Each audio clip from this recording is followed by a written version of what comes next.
So here's my tip of the night on following the wheel. When you guys are in the pace line like that, it doesn't matter if it's on the blue line or in the pole, right? When you come from the road and you're in a pace line, you're following people on a pace line closely, obviously if you're running up on the person's wheel in front of you, it's easy to coast, right? Or even if you're really running up on them, just tap the brakes, which most of the time you don't do that. When you're in a pace line with some experienced riders, they just ride smoothly and do a little coasting or even backing off the pedals. But here, the tendency is to, when you're running up on that person, you apply back pressure to the pedals, right? And what that does is it really shreds your legs because you're still pedaling forward, of course, but you're pushing the opposite direction, and it just kind of rips your muscle fibers apart, which is great if you want to be big, but if you want to if you want to save your legs a little bit, it's not the most effective way to do things. There's a really easy way to help modulate that distance between you and the rider in front of you, right? Or your front wheel and their rear wheel. And the way to do that is, when you're riding on the blue line right here, ideally you want about a quarter of a bike length, right? Maybe a foot or two.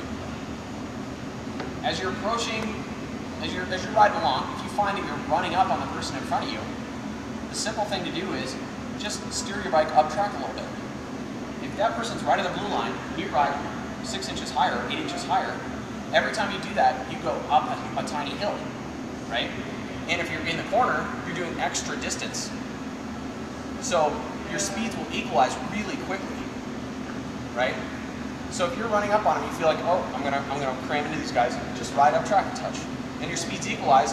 When they become equalized, then you just drop down a little bit, right? Conversely, if they're pulling away from you because they're accelerating or just because you took a little bit of a lazy line in the corner or for whatever reason, you can drop down track a touch, maybe 6 inches below the blue line. And then you go down a tiny hill and you under distance in the corner compared to what they're doing. It's a shorter arc. So you're going to equalize your speed, you're going to catch up to them real quickly. Then as you approach them, you back up, right?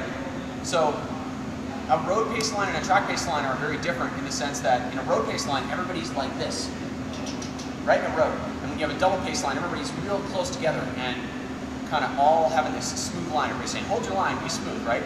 On the track, it's much more accepted that riders are kind of staggered a little bit as they go down the pace line because everybody's playing the same game. Everybody's moderating the distance to the wheel in front of them, right?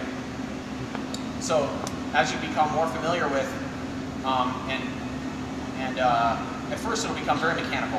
You'll be like, oh, move up track, move down track. But real quickly, you'll develop an instinct for it. You become very familiar with that technique of moderating the distance from the wheel in front of you, and then it becomes second nature. And you rarely, if ever, have to backpedal. Really. When you're backpedaling, it's like that handle on the SUV. What's that called? The oh shit handle, right? When somebody's driving like a maniac and you're like, whoa. So that's the oh shit handle of track racing is, or track riding is the back pedal action.